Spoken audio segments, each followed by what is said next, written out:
말씀을 가지고 나의 언행이 누군가를 실족하게 하지 않도록 주의하라, 그런 주제로 말씀을 전하겠습니다. 나의 언행, 나의 말과 행동이죠. 나의 말과 행동이 누군가를 실족하게 하지 않도록 주의하라.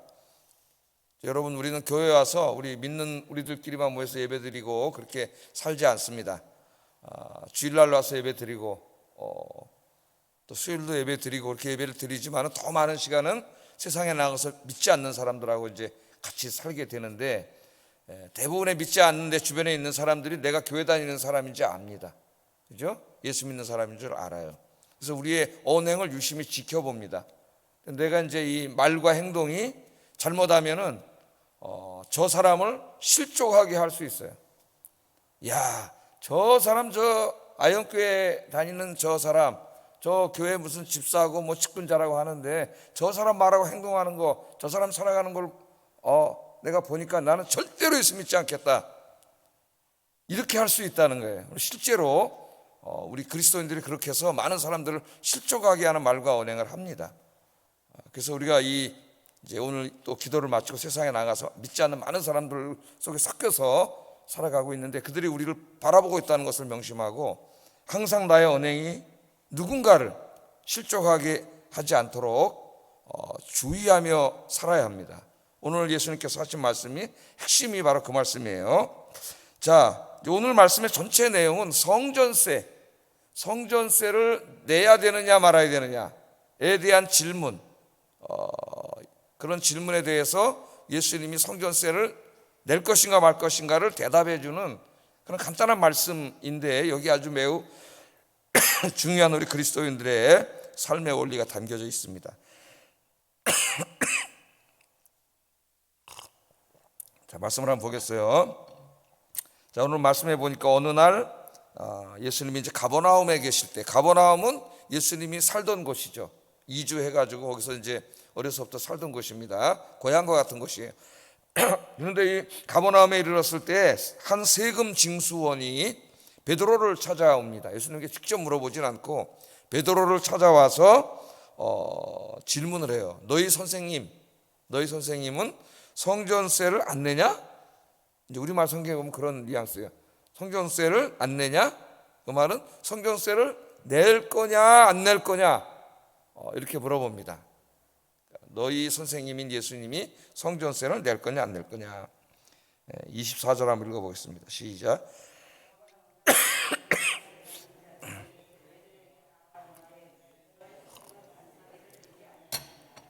여기 반세겔, 한 세겔의 반이란 말이 2분의 1세겔 냈는데, 이 반세겔이라고 하는 게 성전세예요. 성전세를 이제 반세겔 내도록 했습니다. 그랬더니 베드로가 그 질문을 받고 내실 거야, 이렇게 대답을 하는 거야. 너 선생님 안 내시냐? 그러니까 내실 거야, 그렇게 얘기를 하죠. 그렇게 얘기를 하고 예수님 계신 집으로 이제 찾아 들어갔습니다. 물어보려고. 예수님 성전세를 우리가 내야 됩니까 말아야 됩니까 물어보려고 이제 들어간 거죠. 근데 예수님이 베드로가 찾아온 이유를 미리 아시고 성전세를 내야 되는지 말아야 되는지에 대해서 대답을 해 주셔요. 그게 이제 오늘 본문인데, 자, 이 본문을 좀 우리가 잘 이해하기 위해서는 성전세가 무엇인지 좀 알아야 되겠어요. 성전세. 출애굽기 30장 11절 26절에 보면은 하나님께서는 20세 이상 된 사람은 누구나 성전세로 2분의 1세겔, 반세겔을 내도록 그렇게 명령을 하셨습니다. 20세 이상 된 유대인들은 2분의 1세겔을 내라, 그렇게 말씀을 하셨고, 느헤미야 10장 32절 33절에 보면 느헤미야 시대에 와서는 이스라엘 사람들이 성전세를 잘 내지 않아가지고 하나님의 성전이 엉망진창이 됐어요. 그래서 느헤미야가 총독이 되면서 다시 성전세를 걷어들이는데, 그 당시에 경제가 어려웠기 때문에 원래 하나님이 2분의 1세겔을 내라 그랬는데 3분의 1세겔을 내도록 했습니다. 그리고 이 성전세는 출애굽기에 보면은 부자는 많이 내고 가난한 사람은 적게 내고 그렇게 하지 말라 그랬어요. 부자나 가난한 자나 똑같이 2분의 1세겔을 내라 그랬습니다. 성전세의 의미는 속전이라 그랬어요. 속전. 그래서 뭐냐면은 이제까지 하나님께서 내 생명을 지켜주신 데에 대한 감사의 예물이에요. 감사의 예물. 그런 의미에서 본다면은 우리가 매년 한 번씩 똑같은 건 아니지만은 그런 의미에서 연말이나 한 해를 되돌아보면서 감사 헌금 내는 게 중요하다고 봐요. 보통 이제 사람들이 송구영신 예배 때나 그때 이제 또 신년이나 이렇게 한 해를 되돌아보면서 하나님께 감사를 드리죠. 이게 뭐냐면 이제까지 하나님이 나를 지켜주시고 건강 주시고 생명 지켜주신 거 감사합니다. 그래서 이제 감사 헌금을 드리는 거예요. 자, 이 성전세를 내면은 주로 이제 이 성전세는 성전을 유지하는 경비로 그렇게 사용됐습니다. 근데 느헤미야 때는 성전세를 안 내다 보니까 성전이 엉망진창이 된 거예요. 막 깨지고 부서지고 막 엉망진창이 돼서 이제 3분의 1 세겔이라도 아무리 어려워도 3분의 1 세겔은 내라 강제 징수를 했어요. 그런 이제 구약의 역사가 있습니다. 유대인들의 경전인 미시나에 따르면 이 성전세는 아달월에 내도록 그렇게 되어 있어요. 아달월은 우리나라 이제 이 그레고리력 태양력이라 그러죠. 우리가 사용하는 달력으로 하면은 2월에서 3월입니다. 2월, 3월. 그러니까 모든 유대인들은 2월에서 3월 사이에 이 성전세를 냈는데 이 예수님 시대에는 성전세를 상당히 성전세가 잘 거쳤다래요. 잘 거쳐갖고 돈이 너무 많이 들어와가지고 이 성전 대제사장과 관리들이 이 돈을 어디다 쓰지? 그럴 정도로 돈이 많이 들어와서 황금 포도나무를 다 만들었다. 돈이 넘쳐나서. 중세에도 그랬죠. 중세에도 헌금이 너무 많이 들어와가지고 이 헌금이 넘쳐나다 보니까 수도원들이 맨 처음에 수도원이 이제 그냥 저 사막에다 거적대기 하나 쳐놓고 수도사들이 나가서 이제 기도하고 말씀 묵상하고 그렇게 시작을 했죠. 근데 사람들이 이제 기존 교회 타락한데 아주 막 신물이 나가지고 기존 교회 나가지 않고 그런 훌륭한 수도사들 찾아가서 거기서 말씀 듣고 기도하면서 마음의 평안을 얻고 그랬어요. 그다음 은혜를 받다 보니까 돈 많은 사람들이 헌금을 내기 시작해가지고 거적대기 하나 쳐놓고 했는데 돈이 막 들어오다 보니까 수도원이 점점 돈이 많아지니까 나중에 수도원 건물도 크게 짓고 돈이 너무 많아가지고 막 그걸로 막 금그릇 만들고 뭐 이랬다는 이제 우리 교회사를 공부하다 보면은 그런 얘기가 있어요. 그 경건하던 수도원이 돈이 없을 때는 정말 그 하나님 사랑과 경건을 지켰는데 돈이 들어오면서 타락을 해버렸어요. 그러니까 이 돈이 하나님 일하는데 어떨 땐 굉장히 필요한 것이면서도 이게 잘못하면은 교회도 타락시키는 게 돈이에요. 돈. 자, 오늘 뭐 그것은 우리 주제는 아니고요. 자, 로마 당국은 원칙적으로 이 당시에는 모두가 로마 제국이죠. 로마가 다 점령을 해서 나라는 하나예요. 실제적인 왕도 하나입니다. 로마 황제. 세금은 누구만 거둘 수 있어요? 국가만 거둘 수 있어요. 정상적인 국가. 그래서 이 로마는 원칙적으로는 식민 통치를 자기들이 하고 있는 나라들이 자체적으로 세금 징수하는 것을 허락하지 않았습니다. 세금은 로마 정부만 거둘 수 있어요. 그런데 이 성전세, 유대인들의 성전세만큼은 예외로 했어요. 걷도록 허락을 해줬어요. 왜냐하면 이 성전세는 유대인들에게 너무나 중요한 것이기 때문에 만약 이걸 막으면 유대인들에게 반란이 일어나요. 그들을 평화롭게 통치할 수가 없습니다. 그래서 이것을 허락을 해줬어요. 그러니까 성전세를 내는 건 이만큼 유대인들에게는 생명과도 같이 굉장히 중요한 거예요. 당연히 냅니다. 유대인들이. 다 냈기 때문에 예수님 시대에는 넘쳐났다 그랬죠. 자, 그럼 유대인들은 다 내고 심지어는 그 유대 땅에 살지 않는 디아스포라에 살고 있는 유대인들까지도 성전세를 냈다 그래요. 그게 이제 자기 조국을 사랑하는 방식이고 하나님의 성전을 사랑하는 방식입니다. 유대인들의 상징은 뭐예요? 성전과 율법이죠. 여기에 대해서 모독을 하거나 반대를 하면 죽습니다. 그래서 예수님도 죽였고 바울도 죽이려고 했던 거예요. 유대인들이. 자, 이게 너무나 당연한 거죠. 성전세를 내는 거는. 근데 오늘 이 친구가 와서 물어보는 게 당신 선생은 성전세를 안 내냐? 내냐 안 내냐? 이렇게 물어봤다는 것은 이 질문이 굉장히 이상한 질문이에요. 왜냐하면 예수님 자체가 유대인이시잖아요. 유대인으로 태어나셨기 때문에 당연히 세금 걷어왔습니다. 세금 걷어가면 되는데 이거 질문했다는 자체가 이상한 거예요. 유대인은 누구나 당연하게 생각하기 때문에. 그렇기 때문에 이 사람이 질문을 했다고 하는 데에서는 뭔가 다른 이유가 있다고 생각을 해야 됩니다. 왜 질문을 했는지 그 질문한 다른 이유가 있는 거예요. 너무나 당연한 질문을 왜 했겠어요, 이 사람이? 다른 이유가 있겠죠. 그게 뭐냐면은 아마도 이 세금 징수원은 예수님의 설교를 여러 번 직접 들었거나 아니면 예수님의 가르침에 대해서 잘 알고 있던 그런 사람이었습니다. 특별히 가버나움에 세금 징수원이 있기 때문에 예수님 자기 동네 사람이잖아요. 그러니까 더 많이 소식도 듣고 직접 설교도 듣고 이 사람이 그랬을 거예요. 자, 또 우리 마태복음에서 16장 보면은 가이사랴 빌립보 지방 요 사건이 있은 지 얼마 전에 가이사랴 빌립보 지방에서 베드로가 신앙 고백을 했죠. 주는 그리스도시요 살아계신 하나님의 아들입니다. 그랬더니 예수님이 칭찬을 해주시면서 이 반석 위에, 이 신앙 고백을 한 베드로 위에 내가 교회를 세우겠다. 교회를 세우겠다. 그렇게 말씀을 하셨어요. 이 교회는 예수님이 지으실 새 성전이죠. 새 성전. 새 성전을 짓겠다. 그렇게 말씀을 하셨는데 그 새 성전은 돌로 짓는 게 아니라, 이제까지 성전은 돌로 졌지만 돌로 짓는 게 아니라 예수 믿고 구원받은 사람들 한 사람 한 사람이 모인 공동체를 말한다 그랬어요. 공동체. 그것을 예수님이 이제 성전이라고 하지 않고 다른 말을 사용했는데 에클레시아, 교회라 한다. 이렇게 말씀을 하셨죠. 자, 예수님이 왜 새 성전을 짓는다고 말씀하셨느냐? 그 예수님 당시에 모든 유대인들은 메시아를 기다렸는데 메시아가 오면은 몇 가지 일을 하는 게 있어요. 그들 신학에. 그 중에 하나가 뭐냐면 저 타락한 헤롯 성전을 헐어버리고 새 성전을 짓는다는 거예요. 새 성전. 그러니까 어떤 사람이 와서 메시아라고 주장할 때 그가 메시아임을 보여주는 증거 중에 하나가 뭐냐면은 새 성전을 짓는 거예요. 성전을. 그러니까 당연히 메시아면 새 성전을 져야 돼. 근데 그들의 머릿속에 성전은 돌로 짓는 것밖에 없는 거예요. 이 사람들이. 그러니까 이 세금 징수원도 여기에 대해서 너무나 잘 알고 있었습니다. 근데 예수님의 설교를 들으면 예수님이 바로 누구라 그래? 자꾸 메시아라 그러잖아요. 그러니까 이 사람의 질문은 이런 거예요. 만일 예수님, 너희의 선생님이 진짜 하나님의 아들 메시아라면 분명히 새 성전을 지을 거다. 예? 그러면은 저 옛 성전을 유지하기 위한 성전세는 당연히 내지 않을 거다. 이 사람이 이렇게 생각을 한 거예요. 만약에 성전세를 낸다면 그 사람은 진정한 메시아일 수 없다. 이런 생각을 가지고 물어본 겁니다. 당연히 안 낼 거지?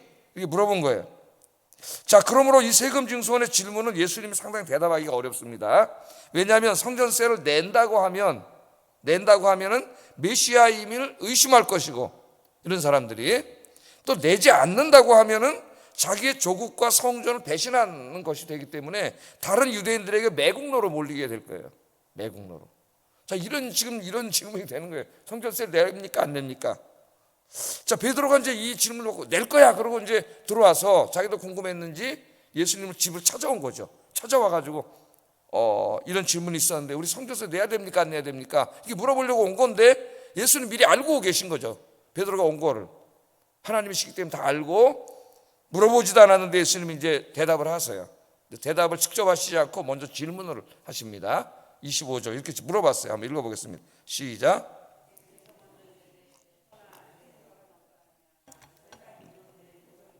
관세와 국세를 받느냐 자기 아들에게냐 타인에게냐 하나의 비유로 물어봐요. 이게 어떤 사람은 마태복음을 해석하면서 여기 예수님께서 질문한 게 이제 왕들이 걷는 세금을 예로 들어서 질문한 것으로 봐서 성전세가 아니고 로마인들이 걷어가던 일반 세금이다 이렇게 주장하는 사람도 있는데 전체 내용이 맞지 않습니다. 성전세고요. 이건 하나의 이제 예를 들어서 설명을 한 거예요. 왕들이 세금을 받는데 누구에게 관세와 국세를 받느냐? 자기 아들에게 받느냐? 아니면 다른 사람들에게 받느냐? 그렇게 물어보니까 너무 쉬운 질문이거든요.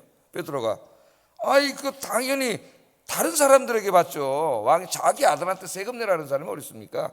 이렇게 대답을 한 거죠. 그랬더니 예수님께서 대답하시기를 맞다. 맞다. 그렇다면은 아들들은 세를 면하리라. 그렇게 말씀을 하셨어요. 그럼 세금 성전세 내야 된다는 거예요? 안 내야 된다는 거예요? 예수님이 누구라는 거예요? 왕의 아들, 진짜 만왕의 왕이신 하나님의 아들, 그분도 하나님이세요. 하나님의 아들이시기 때문에 이 성전의 주인이세요, 그분이. 그러므로 예수님은 원칙적으로 성전세를 낼 필요가 없고 예수 믿고 구원받은 제자들까지도 성전세를 낼 필요가 없다. 그렇게 말씀을 하신 거예요. 아버지 집에 살면서 아버지한테 세금 내는 사람이 어디 있어요, 이 세상에? 아버지 집에 그냥 사는 거지 아버지 집에 살면서 아버지한테 누가 세금을 내? 아들들은 자식들은 세금을 내지 않는다. 그렇기 때문에 하나님의 아들인 인자도 세금을 내지 않아도 되고 또 누구도 예수 믿고 구원받아서 이제 하나님의 아들이 된 너희들도 세금 내지 않아도 돼. 예수님께서 그렇게 말씀을 하시는 그 말씀은 곧 뭐라는 말씀이에요? 저들이 의심하는 사람도 있고 믿는 사람도 있지만 내가 하나님의 아들 메시아라고 하는 것을 여기서 다시 한번 말씀하는 거예요. 예수님께서. 그런데 이 말씀 바로 앞에 어떤 말씀이 있어요?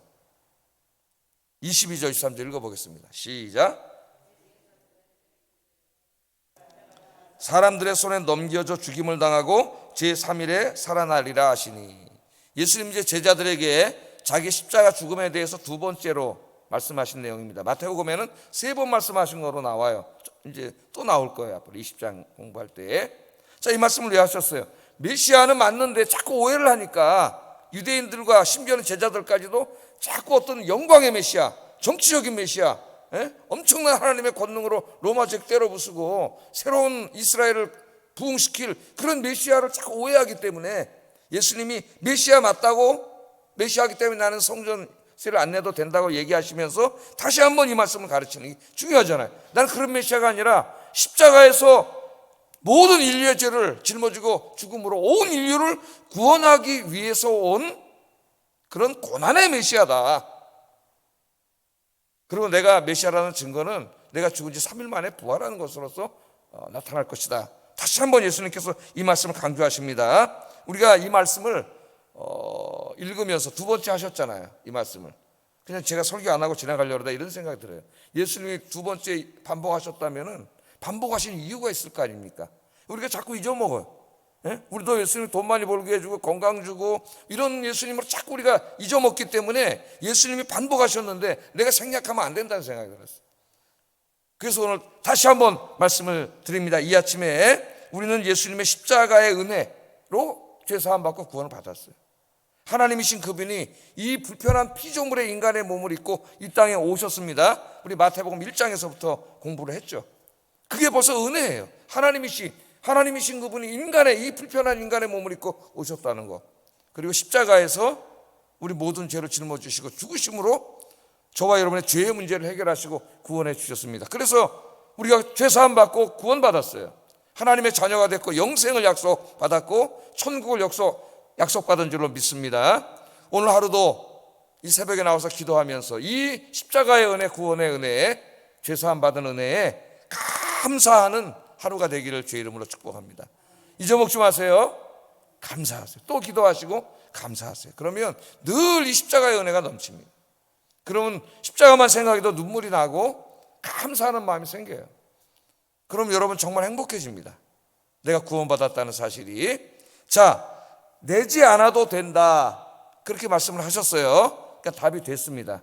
그 사람이 염두에 두었던 답이 됐어요. 정말 메시아라고 하는 걸 대답을 해 주신 거예요. 그러나 여기서 끝나지 않습니다. 내지 않는 걸로 끝난다면은 또 다른 문제가 발생을 해요.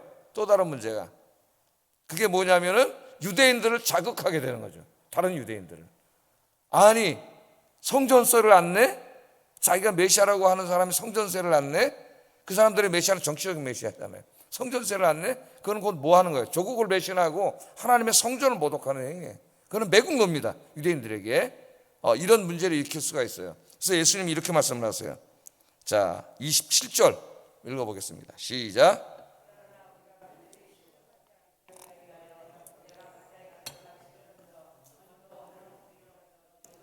돈 한 세겔을 얻을 것이니 가져다가 나와 너를 위하여 주라 하시니라. 아멘. 자, 안 내도 되지만 그게 신학적으로 옳아요. 성경적으로 옳고 안 내도 돼요. 안 낼 자유가 있고 안 낼 권리가 있습니다.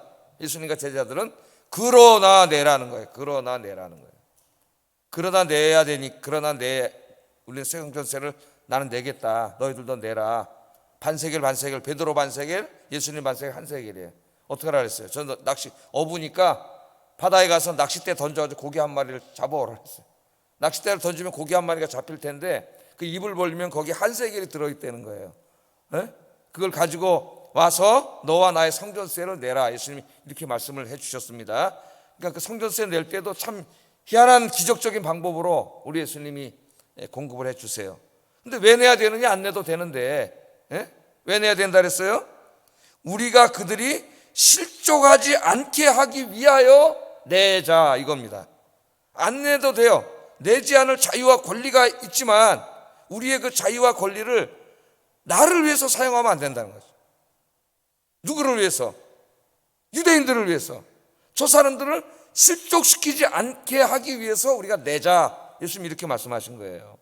그러니까 예수님은 성전세를 안 내도 되는 자신의 자유와 권리보다 뭘 더 중요하게 생각하는 거예요? 그 이후에 나타날 파장, 그걸 더 중요하게 생각하는 거예요. 그게 뭐예요? 모든 유대인들이 실족한다는 거예요. 왜? 그것은 곧 성전과 자기 조국을 배신하는 행위이기 때문에 만일 예수님 성전세를 안 낸다고 거부해버리면 모든 유대인들이 예수님에 대해서 화가 날 거예요. 화가 나고 분노할 거예요. 예수님을 상종도 안 하고 예수님 말씀을 듣지도 않을 겁니다. 그렇다면 어떤 문제가 발생하는 거예요? 예수님께서 이 땅에 오셔서 십자가에서 죽으심으로 이루시는 예수님의 구원의 이 구원 계획이 다 무너지는 거죠. 예수님은 세상을 구원하러 왔어요. 그중에 유대인들도 포함됩니다. 예수님도 유대인으로 오셨어요. 저 유대인들을 구원하기 위해서 예수님이 오셨는데 끝까지 사소한 성전세 내야 되느냐 말아야 되느냐 하는 이런 문제로 시끄럽게 해가지고 유대인들을 자극해서 유대인들이 예수님에 대해서 적대감을 갖게 한다면 아무도 예수 믿지 않을 거예요. 그 사람들이. 바로 예수님이 지금 그것을 염두에 두고 하신 말씀입니다. 성전세 내느냐 안 내느냐는 사소한 문제예요. 신학적으로는 안 내는 게 옳아요. 안 내도 돼. 하나님의 자녀인데 자녀가 누가 아버지 집에 가서 세금을 내는 사람이 어디 있느냐. 예수님 그렇게 말씀하시면서 안 내도 되지만, 그러나 우리가 내지 않는다면, 그 한 세겔이 아까워서 내지 않는다면 많은 유대인들을 실족하게 한다는 거예요. 그들이 예수 믿고 구원받아야 되는데 그것 때문에 예수님이 이 땅에 오셨는데 이 사소한 일 하나 때문에 유대인들이 실족하게 된다는 거죠. 그러니까 거기에 대해서 예수님은 자기의 자유와 권리를 제한하고 포기하는 거예요. 왜? 자기의 자유와 권리를 행사하는 것보다 더 중요한 거는 그 사람을 실족하지 않게 하기 위해서 안아서 구원하는 게 더 중요하거든요. 예수님이 오늘 이 말씀을 통해서 앞으로 우리 그리스도인들이 어떻게 살아야 되는지 세상 속에서 매우 중요한 교훈을 우리에게 주고 있습니다. 자, 여러분 사도행전 15장에 보면은 예루살렘에서 이제 베드로를 중심으로 해가지고 첫 번째 교회 공회가 열려요. 예를 들면 우리 교단이 총회를 여는 것처럼 공회가 열립니다. 그 신학적인 문제를 해결하기 위해서요. 그 문제가 뭐예요? 안디옥 교회에서 생겨난 문제. 예수 믿고 구원받은 그리스도인들이 모세율법을 지켜야 되느냐 말아야 되느냐 하는 이 문제. 예수 믿고 구원받아도 모세율법을 지키지 않으면 구원받지 못한다고 주장하는 사람들이 있었어요. 거기에 대해서 바울은 무슨 소리냐, 예수 믿고 구원받은 사람은 율법을 지키지 않아도 구원받는다, 율법하고 상관없다 구원은, 이렇게 주장을 했어요. 누가 맞아요? 바울이 맞죠. 근데 이게 싸움이 났기 때문에 신학적인 논쟁이 나서 그럼 예루살렘 교회 사도들에게 물어보자 그래가지고 이제 예루살렘으로 와서 사도들이 모여가지고 신학적인 이제 토론을 하고 어떻게 되느냐 결론을 내렸죠. 결론은 뭐예요? 예수 믿고 구원받은 이방인들은 모세율법을 지킬 필요가 없습니다. 예수님의 십자가에서 죽으시고 부활하신 그 구원이 우리를 구원하는데 전혀 부족함이 없고 완전한 구원이기 때문에 율법하고 구원은 상관없습니다. 이게 결론을 내렸어요. 첫 번째, 오직 믿음으로 구원받습니다. 오직 예수로 구원받습니다. 다른 거 필요 없습니다. 결론을 내렸지만 결론을 내린 다음에 한 가지 당부의 말을 하죠. 그러나 형제들아, 뭐라 그래요? 우상 숭배와 음행과 그 다음에 목매어 죽인 짐승과 피 흘려 죽인 짐승은 먹지 맙시다. 이런 결론을 내려요. 왜? 먹어도 상관이 없습니다. 그거 먹는다고 해서 죄 짓는 거 아니에요. 율법하고 상관없으니까 구원은. 그러나 왜 먹지 말자 그랬을까요? 만일 예수님이 하나님의 아들 구원자라고 해서 믿은 예수 그리스도인들이 유대인들이 율법에 의해서 굉장히 꺼리는 이런 것들, 목매어 죽인 거, 피 묻어 있는 거, 피 막 이런 거, 우리나라 선지를 먹잖아요. 선지국 예를 들면 이런 것들을 먹으면 유대인들이 완전히 혐오감을 일으키거든요. 모세율법을 어긴 자들이라고. 그러면 예수 믿겠어요? 안 믿겠어요? 더 교회를 적대시하고 예수 믿지 않을 거예요. 그래서 우리가 그것은 먹지 말자, 이런 아주 현명한 결론을 내립니다. 먹어도 상관이 없죠. 그러나 굳이 그 피채 먹어서 목 졸라 죽인 거, 우리는 옛날에 개를 목 졸라 죽여갖고 우리나라 사람들 개고기 안 먹는다고 이제 엉뚱하게 적용을 해가지고 그렇게 했어요. 거기다가 자, 그렇게 해가지고 그까짓 거 먹어도 되고 안 먹어도 되잖아요. 그런데 굳이 나는 신학적인 지식이 있으니까 그건 율법하고 상관없으니까 먹어도 돼. 그래서 굳이 그걸 먹어가지고 우리가 구원해야 되는 수많은 유대인들을 화나게 하고 자극해서 저 사람들을 실족해 하면 안 된다는 거예요. 안 된다는 거예요. 이게 이제 이렇게 구원을 위해서 해도 되고 안 해도 되는 걸 신학에서는 아디오포라라 그래요. 아디오포라. 이런 거 가지고 논쟁이 계속 많았습니다. 사도 바울이 이 논쟁 이후에 예수님의 말씀을 늘 마음에 새기고 살았어요. 근데 이제 우리가 지금 고린도전서를 공부하고 있는데 이제 앞으로 공부하게 되겠지만은 고린도에 가서 복음을 전하고 교회가 세워졌는데 고린도 교회에서 이 문제가 또 터졌습니다.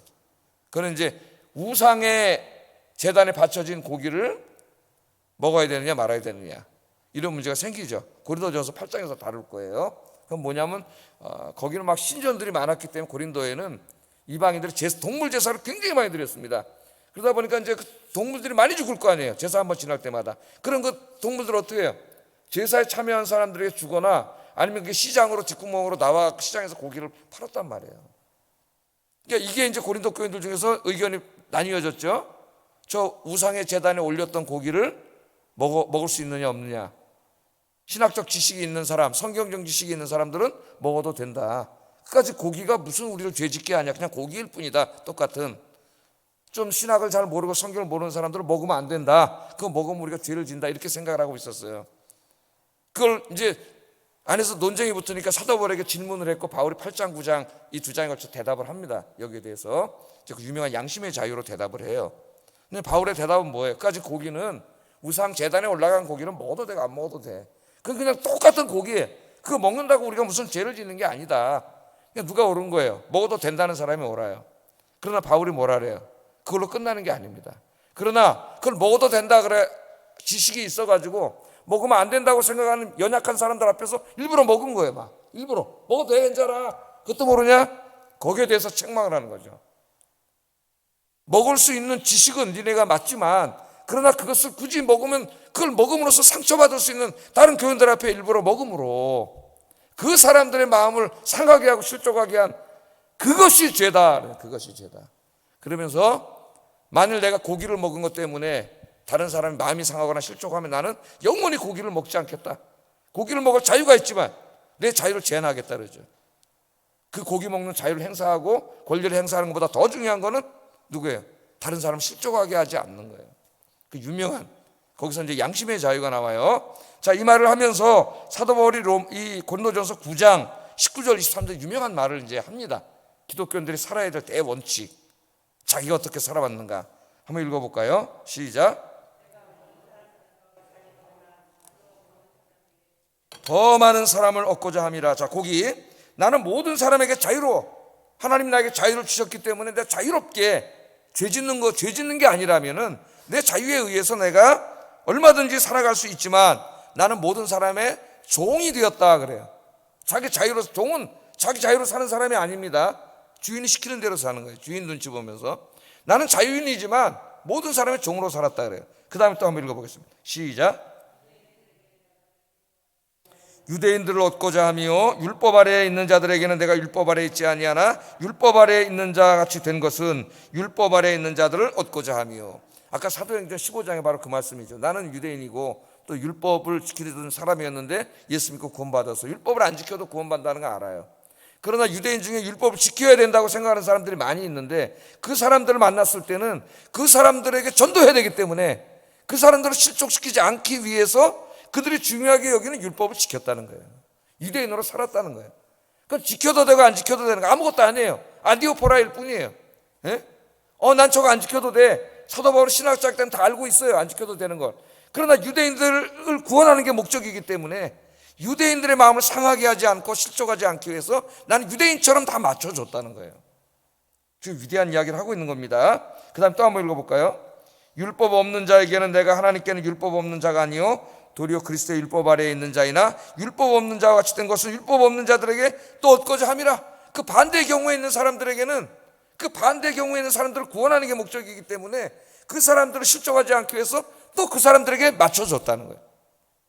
진리를 변질시켰다는 게 아니라 해도 되고 안 해도 되는 사소한 문제들은 다 맞춰줬다는 거예요. 그들에게. 왜? 그들을 구원하기 위한 게 목적이기 때문에. 또 그 다음에 읽어볼까요? 시작. 약한 자와 같이 된 것은 약한 자들을 얻고자 하며 내가 여러 사람에게 여러 모습이 된 것은 아무쪼록 몇 사람이라도 구원하고자 함이니 내가 복음을 위하여 모든 것을 행함은 복음에 참여하고자 함이라. 아멘.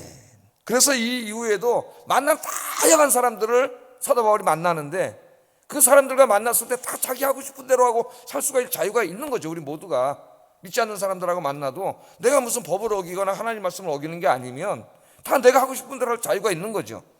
예? 어떤 물건을 살 수도 있고 어떤 집에서 살 수도 있고 다 내가 할 자유가 있는데, 그런데 그 자유가 만일 믿지 않는데 가까운 다른 사람들을 실족하게 하고 그들의 마음을 상하게 하고 화나게 한다면은 그 자유는 어떻게 해야 된다는 거예요?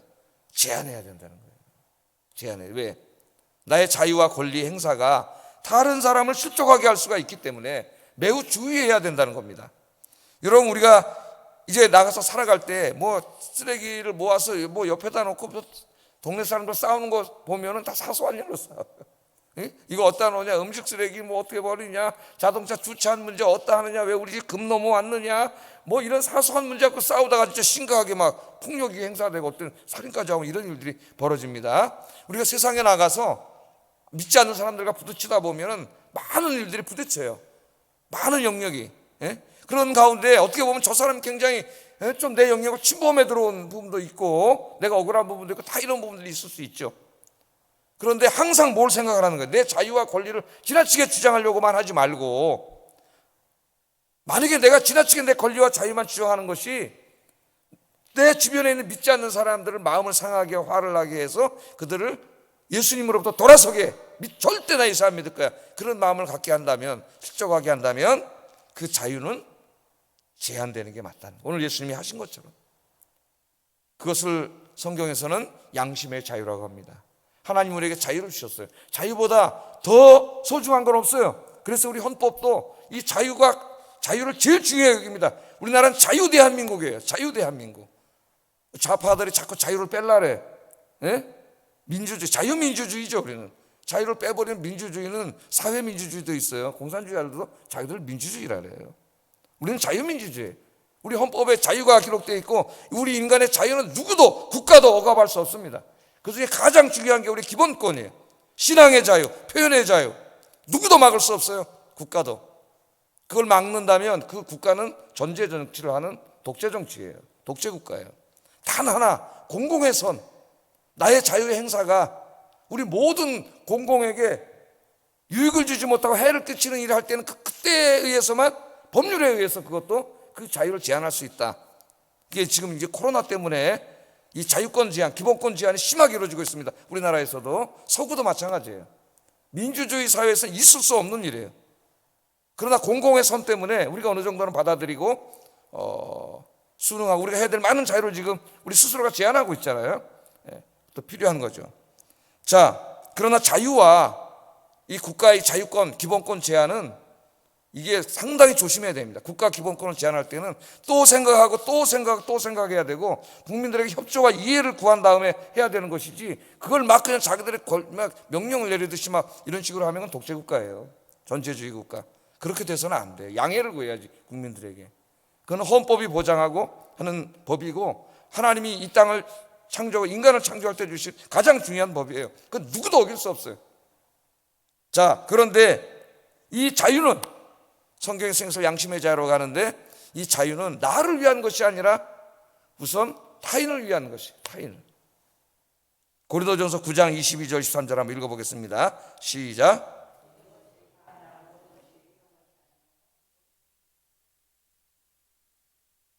누구든지 자기의 유익을 구하지 말고 남의 유익을 구하라. 아멘.